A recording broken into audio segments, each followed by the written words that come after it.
مہمان نوازی ایک بہت فضیلت والا کام ہے اور سنت مصطفیٰ صلی اللہ علیہ وآلہ وسلم بھی ہے، بلکہ سنت ابراہیمی بھی ہے۔ مہمان نوازی کے بارے میں آقا کریم صلی اللہ علیہ وآلہ وسلم نے بڑی خوشخبریاں دیں۔ یہ نبیوں کا طریقہ بھی بیان فرمایا اور اللہ کے نیک بندوں کا بھی طریقہ بیان فرمایا کہ مہمان نوازی سے کیا کیا حاصل ہوتا ہے۔ آقا کریم صلی اللہ علیہ وآلہ وسلم نے ارشاد فرمایا، جو بندہ نماز ادا کرتا ہے، رمضان کے روزے رکھے، حج فرض ہو جائے تو پھر حج ادا کرے، اس کے بعد اگر وہ مہمان نوازی کرتا ہے تو اللہ رب العزت اس کو جنت میں داخل فرما دے۔ مہمان نوازی کے بارے میں حضور صلی اللہ علیہ وآلہ وسلم کی بہت ساری احادیثیں ملتی ہیں، بلکہ حضرت ابراہیم علیہ السلام کے بارے میں آتا ہے کہ حضرت ابراہیم علیہ السلام اس وقت تک کھانا نہیں کھاتے تھے جب تک آپ کے دسترخوان پر جو ہے وہ کوئی مہمان نہ آ کر بیٹھ جاتا۔ دن میں 3 مرتبہ دسترخوان لگایا جاتا اور تینوں مرتبہ ہی مہمانوں کے ساتھ کھانا کھاتے تھے، لیکن فرمایا کہ مہمان کے لیے جو کھانا تیار کیا جاتا ہے اگر وہ پرتکلف بھی ہو تو اس کے بارے میں حساب نہیں کیا جائے گا۔ حضرت ابراہیم علیہ السلام جو ہے وہ اس وقت تک کھانا نہیں کھاتے تھے جب تک جو ہے وہ کسی مہمان کو تلاش نہیں کر لیتے تھے۔ دوپہر کا وقت تھا تو آپ نے اپنی بیوی کو کہا کہ کھانا تیار کریں، آج کوئی مہمان نہیں آیا تو میں جو ہے وہ مہمان کی تلاش میں نکلتا ہوں۔ تو حضرت ابراہیم علیہ السلام مہمان تلاش کرنے کے لیے باہر نکلے تو ایک 80 سال کا بابا حضرت ابراہیم علیہ السلام کو ملا، تو آپ نے کہا کہ آپ ہمارے گھر دعوت پہ آئیں۔ اس کو بھی بڑی بھوک لگی تھی، آئے، دسترخوان لگایا گیا تو حضرت ابراہیم علیہ السلام نے کہا کہ بسم اللہ پڑھ کے کھانا شروع فرمائیں۔ تو وہ مشرک تھا، کہنے لگا کہ میں تو بسم اللہ نہیں پڑھوں گا۔ کہا کیوں نہیں پڑھو گے؟ کہا اس وجہ سے نہیں پڑھوں گا کیونکہ میں تو مشرک ہوں، اگر مسلمان ہوتا تو میں بسم اللہ پڑھ لیتا۔ تو حضرت ابراہیم علیہ السلام نے فرمایا اگر تو بسم اللہ نہیں پڑھے گا تو تیرا میرا رشتہ کیا ہے، تو پھر تو جا سکتا ہے۔ اب وہ چلا گیا، اللہ اکبر۔ اب وہ جب چلا جاتا ہے تو اللہ نے حضرت جبرائیل امین کو بھیج دیا اور کہا کہ اے جبرائیل میرے بندے کو، میرے ابراہیم کو جا کر پیغام دے دو۔ اور حضرت جبرائیل آئے اور اللہ کا سلام دیا اور پیغام دیا کہ اللہ فرماتا ہے کہ جو بابا آیا تھا عمر کتنی سال ہوگی؟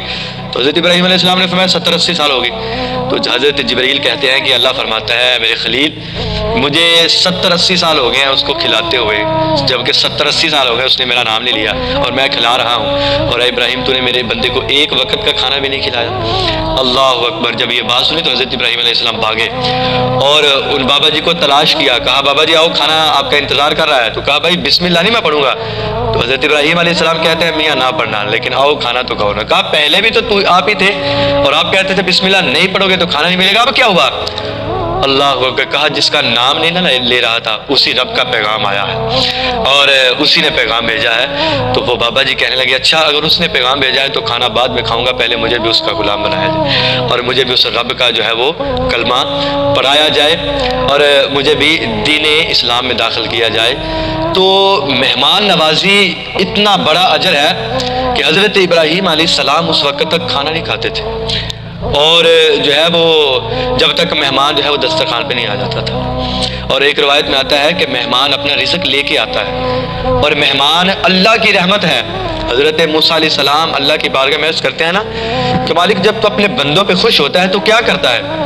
تو اللہ فرماتا ہے کہ میں جو ہے وہ بارش نازل کرتا ہوں۔ پھر فرمایا جب اس سے زیادہ مالک تو خوش ہوتا ہے تو کیا کرتا ہے؟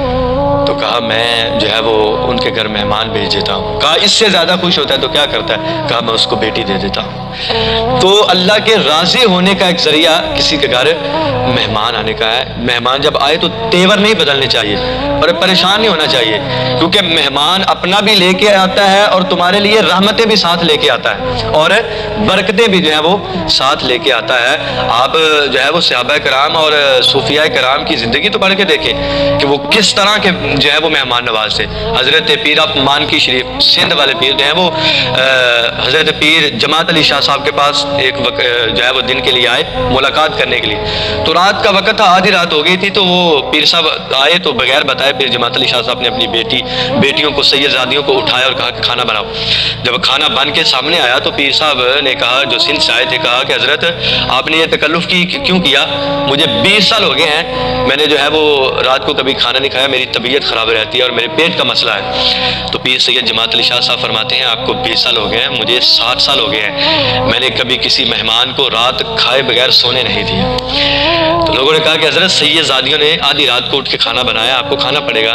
تو پیر آف مانکی شریف کہتے ہیں کہ میں نے وہ کھانا جب کھایا تو واللہ اللہ گواہ ہے اس بات کا کہ اللہ رب العزت نے جو ہے وہ مجھے ان سید زادیوں کی برکت سے مجھے جو ہے وہ بیماری تھی وہ دور فرما دی۔ تو آپ خانقاہوں کے تذکرے پڑھ کے تو دیکھیں، بابا بلے شاہ کے بارے میں آتا ہے نا، بابا بلے شاہ فرمایا کرتے تھے اٹ کھڑک کے دکڑ بنجے تتا ہوئے چلا آن فقیر رج رج کھامن راضی ہوئے بلا۔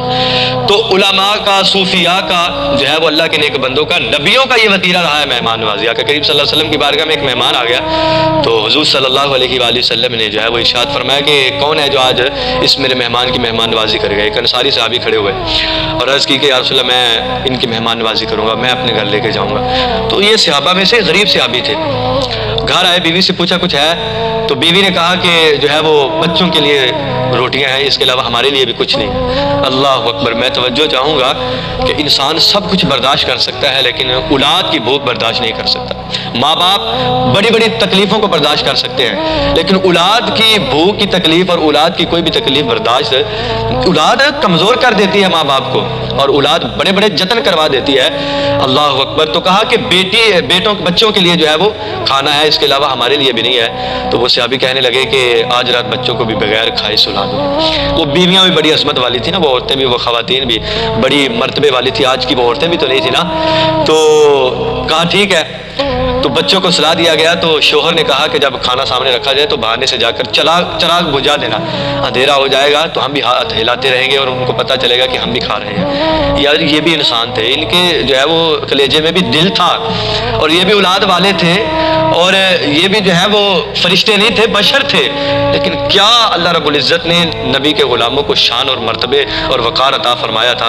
اللہ اکبر! وہ جو ہے وہ کھانا سامنے رکھا تو بہانے سے چراغ بجھایا تو ہاتھ ہلانا شروع کر دیا۔ جب اس مہمان نے کھانا کھا لیا تو بستر لگایا اور وہ تو سو گیا۔ یہ میاں بیوی ساری رات جاگتے رہے اور بچوں کو دیکھتے رہے۔ بے خبر ہو جو آقا غلاموں سے تو وہ آقا کیا ہے۔ اللہ اکبر! فجر کا وقت ہوا، وہ صحابی کہتے ہیں میں حضور کی بارگاہ میں گیا تو حضور نے فرمایا سینے سے لگ جا۔ قبل اس سے کہ یہ جاتے پہلے جبریل آ گیا اور پیغام لایا۔ حضور صلی اللہ علیہ وسلم فرماتے ہیں اے میرے غلام، جو رات کو تو نے اور تیری بیوی نے عمل کیا نا، شاندار جملہ مصطفیٰ نے ارشاد فرمایا، کہا جو تو نے اور تیری بیوی نے رات کو عمل کیا ہے نا، یہ عمل ایسا عمل ہے کہ اس عمل سے رب بھی راضی ہے، رب کا رسول بھی راضی ہے۔ اور ایک روایت میں آتا ہے کہ حضور فرمایا جب تم یہ میاں بیوی عمل کر رہے تھے تو رب جو ہے وہ فرشتوں میں بیٹھ کے مسکرا رہا تھا، فرشتوں دیکھو نا میرے اس بندے کی ادا کو، نبی کا مہمان ہے۔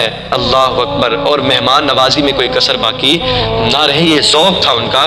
تو مہمان جو ہوتا ہے وہ اللہ کی رحمت ہوتا ہے، وہ برکتیں ساتھ لے کے آتا ہے اور یہ نبیوں کا وتیرہ رہا ہے۔ قرآن مجید میں اس کا ذکر آیا اور حضور نے جنت کی بشارت دی ہے جو مہمان نوازی کرتے ہیں۔ تو حضور صلی اللہ علیہ وآلہ وسلم نے ارشاد فرمایا کہ جو نماز ادا کرے، روزے رکھے اور جو ہے وہ حج ادا کرے، مہمانوں کی مہمان نوازی کرے، اللہ اس کو جنت میں داخل فرما دے گا۔ اللہ یہ سعادتیں ہمیں بھی سمیٹنے کی توفیق عطا فرمائے۔ آمین و آخر دعوانا الحمدللہ۔